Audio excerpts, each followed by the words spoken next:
In this episode of Africa Investigates, renowned Ghanaian journalist Anas Arameo Anas goes undercover to expose a multi-million-dollar scam. After investors seeking his country's most famous export discover to their cost that not everything which glitters is gold.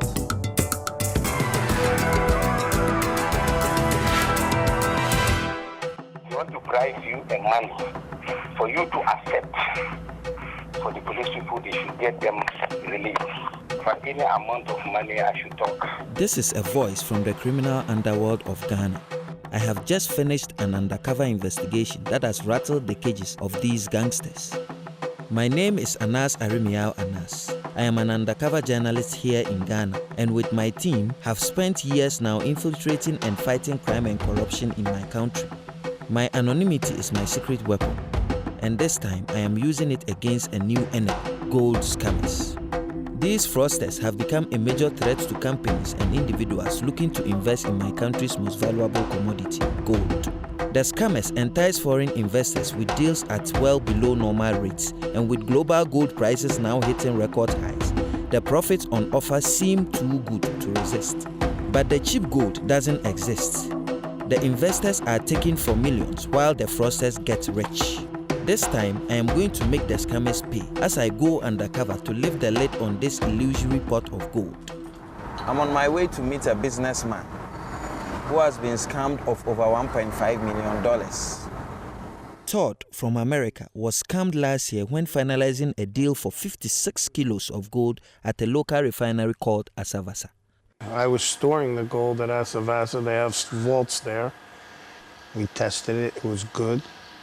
Went to do the next shipment, and I find out that gold has been switched, and they put brass in there. Todd's ordeal didn't end there. After going to the police, the people who stole his money now started threatening him. Yes, they followed me in the car at night. They threatened to kill me. The biggest problem here is that a foreigner loses his money. They go to try to do something, and then they come in. It's like a mafia. They threaten them, they scare the people, and then they just pack up, they leave, and they leave their money behind. There's just millions and millions of dollars of people's money just being taken. People work their whole lives for the money, and it's just been just down the drain in one day.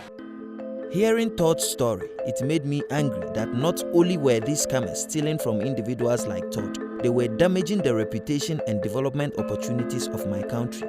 I went to the police headquarters in Accra to find out just how bad this problem was becoming. I spoke first to the director of the Criminal Investigations Department. The impact that these scams have on the people and the economy of Ghana cannot be underestimated. And since most of the victims are foreigners, the image that is being sent out there about Ghana is not a good one at all. The director referred me to the head of the department in charge of gold scam cases, Dennis, and his chief of operations, Ralph. Some years back, gold scam used not to be rampant as it is today. When I look at my unit alone, as of 2007, we had about 10 gold cases for the year. This 2011, we have getting to 20 gold scam cases. So you can see the sharp increase. So what kind of figures are we talking about here? Some have lost about 200,000, some in millions of dollars. Across the country, there have already been 38 cases reported this year. Dennis and Ralph took me to see some of the fake gold they had obtained through their fight against gold scammers. So usually, how do the victims behave when you open up the safe to them and they realize that there is no gold and that they've been fooled? Yes. For instance, in this case, the guy or the victim saw real gold. Mm-hmm. And when this box was brought to the police, we opened it in his presence, mm-hmm. and lo and behold, we found pavement blocks and then sand. Mm. He was shocked because initially this is not what he saw. Actually, he nearly collapsed. Having spoken to the police, it's clear this is a growing and serious issue. But I want to get a view from inside to find out what is really going on. One of my connections managed to put me in contact with a gold scammer. He has agreed to talk on the condition his identity is concealed. So, how many people are involved in this scamming business? We have many people, massive people, and in this business. Throughout the world, we have connection, they are insider in every way. You can buy anyone, anybody, official, police, immigration, custom, to get what you want. He explained to me that gold scams were just the tip of the iceberg, part of a much wider network of fraudsters, all working together. These crimes are becoming endemic in the West African region, and Ghana is now a global hotspot for online scams. Most of people are a good degree holder. Not any employment for them. They need to find another way to survive in life. High unemployment and poverty levels are clearly a major factor in the rise of these crimes, but these fraudsters are destroying people's lives. As an undercover journalist, my motto is to name, shame and jail. It's time to give these scammers a taste of my medicine. I've been tipped off about a bogus gold business, the Ebibrim Mining Company.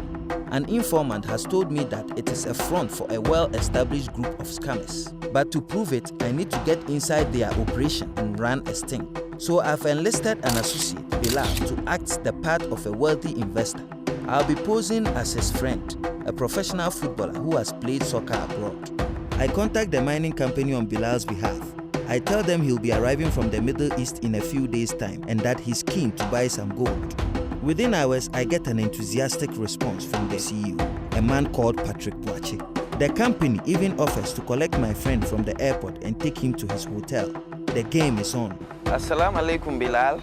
This is the plan. When you arrive, the scammers will be there to meet you. I would also be there. I'll be waiting for you in the lounge. Our cover story is that we are friends and that we met in Jordan, where I play football. They will provide a car that will pick us. Once we are at the hotel, then we can go upstairs quickly for a prep talk. So that will be the very first phase of the investigation before we now start moving to meet them to take us to show us the gold and the other things. All right, Bilal. Salam alaikum.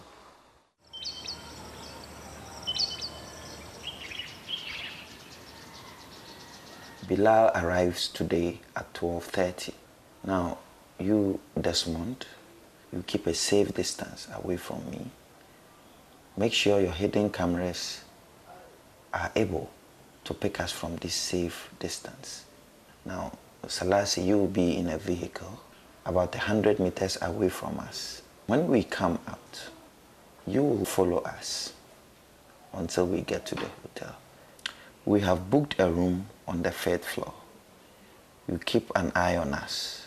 If anything goes wrong, you have the number of the Inspector General of Police.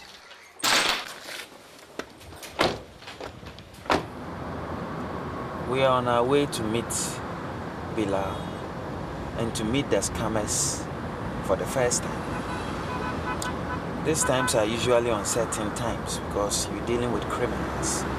You can't predict what they will do.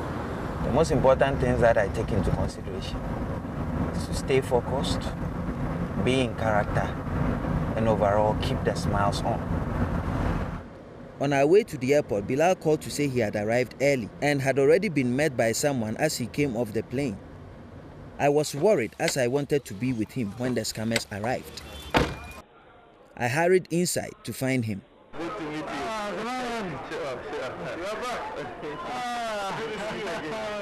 The man who had met Bilal in the yellow shirt informed us that the vehicle would soon be arriving to collect us and take us to the hotel. Outside, Desmond and Salasi were keeping a lookout.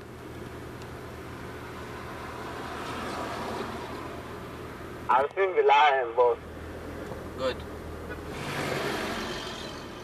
As we were waiting for the vehicle, I decided to go ahead to the hotel and make sure everything with the room was set up. About 10 minutes later, the scammers arrived to collect Bilal. Desmond, can you see what's happening? I can see Bilal interacting with someone. I'm just behind them. Yeah, film them, everything completely, okay? Okay, I'm doing that. After they arrived at the hotel, I asked the scammers to sit downstairs while I took Bilal to his room. Now, these are the issues for discussion. Now, we've got to ask them to give you evidence of having dealt in gold for a very long time. Now, come, look into this window. You realize that, you can see the poolside. Say you prefer sunlight. Okay. Because you've had too much air conditioning, so that we can sit there for a short while, do the discussion. Is Desmond coming? Yeah, he's coming up. Very well, good. Okay. You see what the next one is? Okay, so we are good to go downstairs.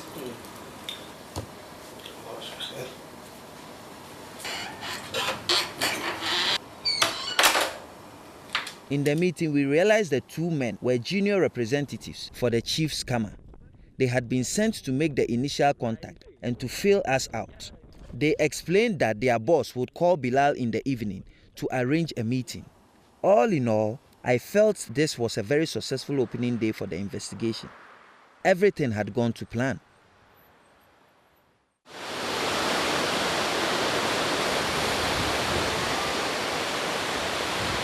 The following day, I met Bilal to discuss the next phase of the investigation. The company boss had called Bilal as promised, asking to meet tonight for dinner. What we're going to do is that we are going to honor the invitation for the dinner tonight. The key things are we want documentations. I mean, proper documentations on how they work. The second issue would be that we want to go and visit their mine and to see the gold they produced. So that's the plan. Bilal himself was the victim of a scam. When I met him last year, he was stranded here after losing everything to a bogus property development deal. His company had been bankrupted, his savings taken. Having him here now, it really makes me think of the human cost of these scams, and it makes me more determined to catch them this time. But right now, we had a meeting to get ready for. Like Bilal, I wear a kafir, an Arab scarf, to reinforce our story about my days in the Middle East.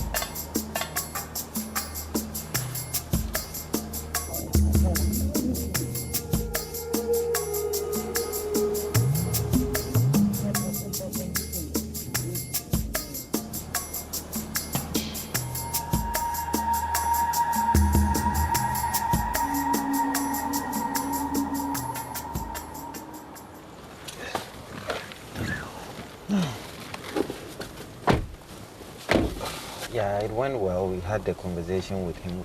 And you see, the key thing is to make him believe that we are what we are, and he has believed it. And like they usually do, they will consistently want to tell you to be wary and to be careful that you are not scammed. That's exactly what he was trying to say.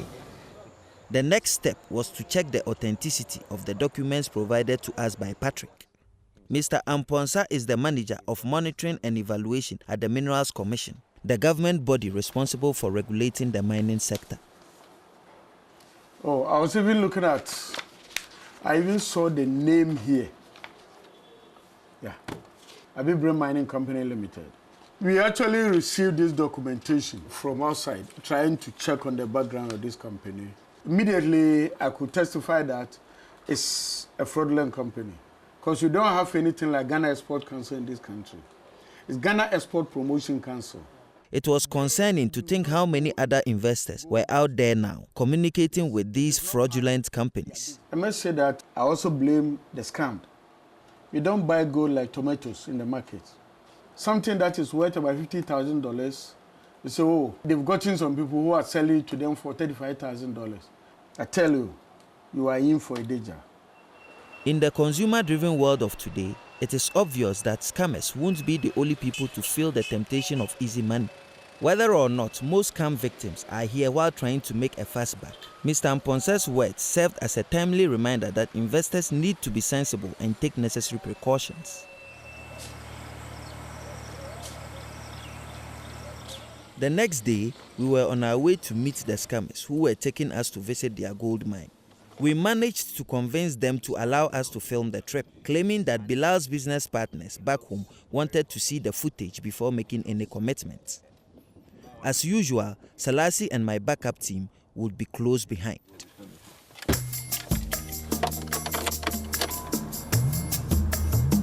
Inside the vehicle, I had my camera rolling. We were told the mine was near a small town about 2 hours' drive from the city.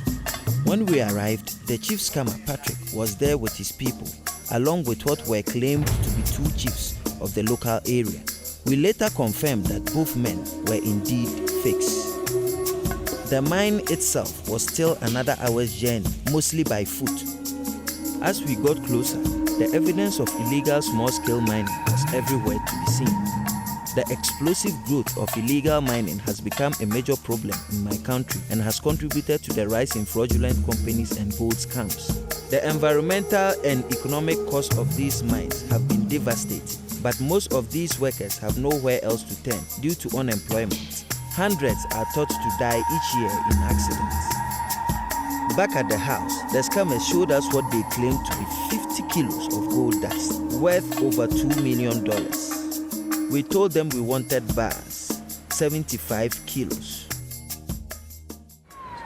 Okay, so it was quite a good day, especially after visiting the mine. They thought our mines were blown and that we were so happy and would definitely buy the gold.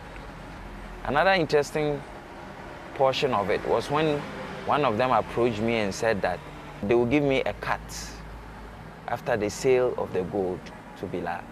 I find that ridiculous. If it's anything, they should make money out of us. But because they want to insist that the deal comes through and they think that I have some hold on Bilal, they're already promising me a cut when they should not be doing so.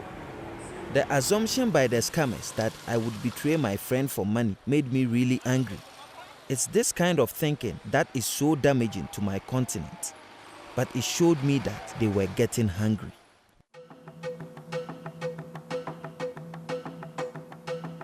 We were fast approaching the business end of our investigation. The gold bars were ready, and I could sense the scammers were eager to close the deal. Our final port of call before arranging a day for payment was a government-certified testing lab to check the purity of the gold. The scammers took us first to a private residence where they were holding the gold. They wanted us to choose a bar to take to the testing lab. In a surprising move, we were first taken to a national bank, where we were told the rest of the gold will be deposited for safekeeping. Inside, a man claiming to be the bank manager assured us of the gold's security. A later checkup at the bank's head office revealed that they offer no such facility to receive or store gold.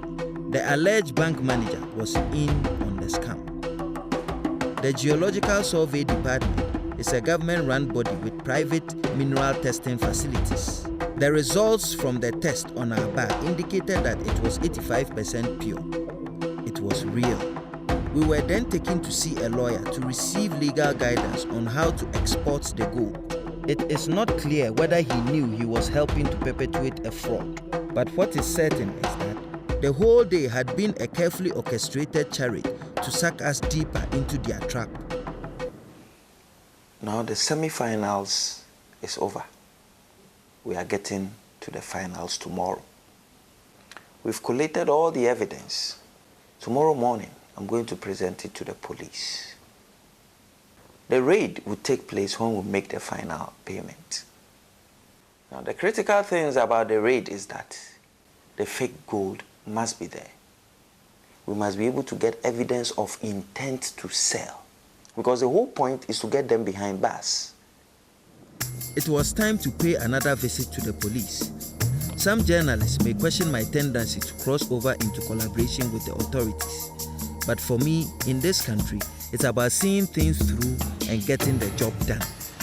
So over the weeks, The investigation has gone on very well. And so today, the payment is going to be made. We chose a location in East Legon. We are taking 2 rooms. One room which will be for you, and another room which will be for Bilal and myself, staying in where they are supposed to make the payment. We'll take this opportunity to go and have a look at the location, and then we'll strategize. We'll do a briefing at 2 p.m. with my men. Then we'll move to location 2:30, take positions, and then we'll wait for them. Okay. Thank you. Good luck. Everyone was in position. All we had to do now was wait.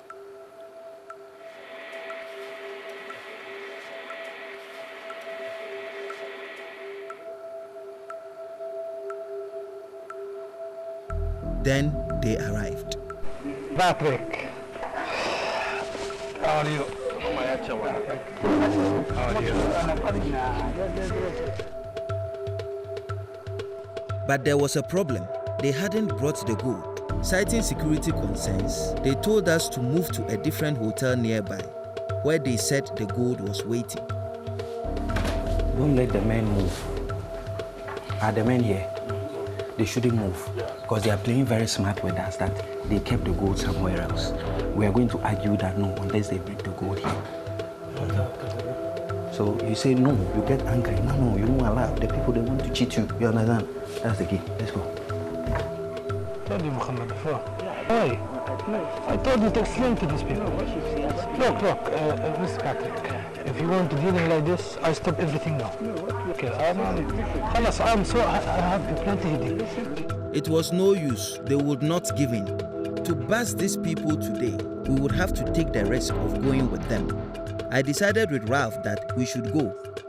They had told us to leave the money at our hotel, and only after the gold had been weighed would Patrick return with Bilal to receive payment. In that time, I would call to inform Ralph of the location, and the arrest should begin when Bilal and Patrick leave to get the money.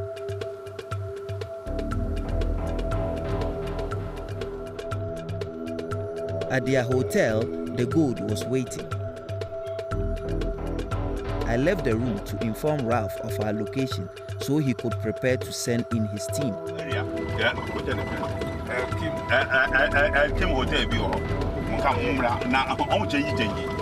Meanwhile, Bilal and Patrick left to collect the payment. It was crunch time. Go. You will not run, you go.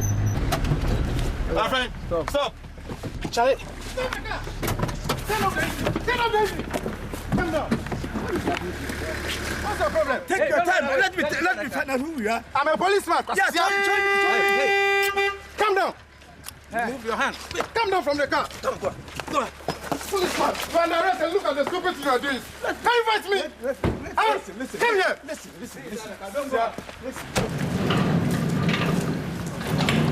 Back at Patrick's hotel, the rest of the scammers were still in the room. Wait there. Everybody go back. Go back. No, I'm not with them. Enter into the room. Look at me. Master, go back. Merci.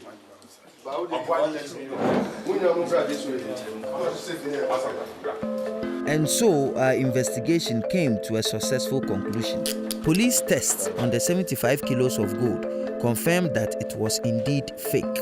Only one bar, which must have been used for the gold purity test at the geological survey, was real. All those arrested will be appearing in court over the next month to stand trial for their actions. Today, these fraudsters have been beaten at their own game, but on most other days, companies and individuals are being scammed up and down the country, destroying lives and damaging the image and investment prospects of Ghana. The result of this one investigation may not change anything, but this was a small victory in what is likely to be a long and difficult fight.